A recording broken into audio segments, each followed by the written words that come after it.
Assalamualaikum warahmatullahi taala wabarakatuh. Perkenalkan, nama saya Frendi Kayudanto, NPM 723213641. Yang pertama, saya akan menjelaskan konsep perilaku organisasi.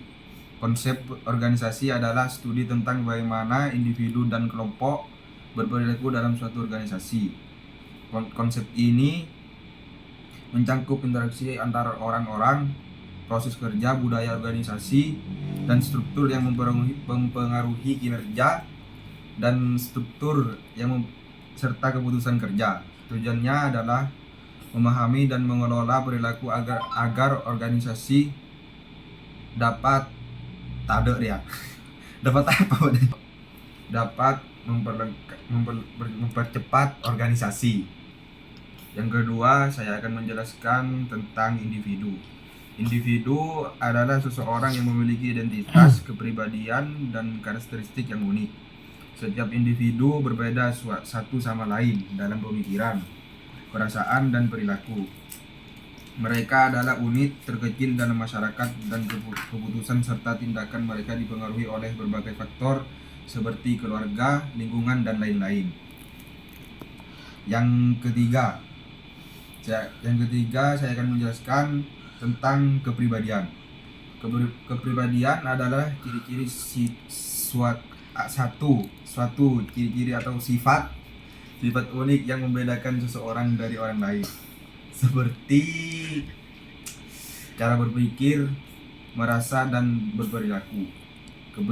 Kepribadian mencakup sifat-sifat seperti ekstrovert dan introvert, ramah atau pendiam, dan dapat dipengaruhi oleh faktor genetik serta pengalaman hidup.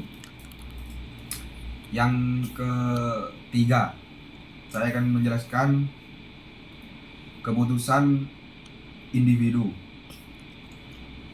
Persepsi adalah cara seseorang memandang dan memahami dunia di sekitar mereka berdasarkan informasi yang diterima melalui panca indera.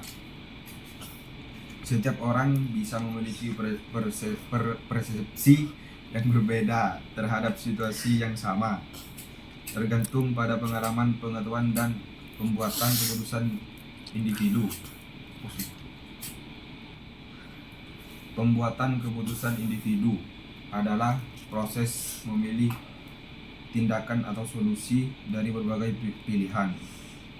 Persepsi mempengaruhi bagaimana seseorang menafsirkan informasi dan akhirnya menentukan keputusan yang diambil. Faktor lain yang mempengaruhi keputusan individu termasuk emosi, logika. Yang kelima, motivasi. Motivasi adalah dorongan atau alasan yang membuat seseorang melakukan sesuatu. Ini bisa berasal dari dalam diri, seperti keinginan untuk berkembang atau mencapai tujuan kepribadian, atau dari luar, seperti hadiah, pujian, atau pengakuan. Motivasi membantu kita tetap fokus dan bersemangat dalam mencapai apa yang kita inginkan. Yang keenam, yaitu tentang emosi dan suasana hati.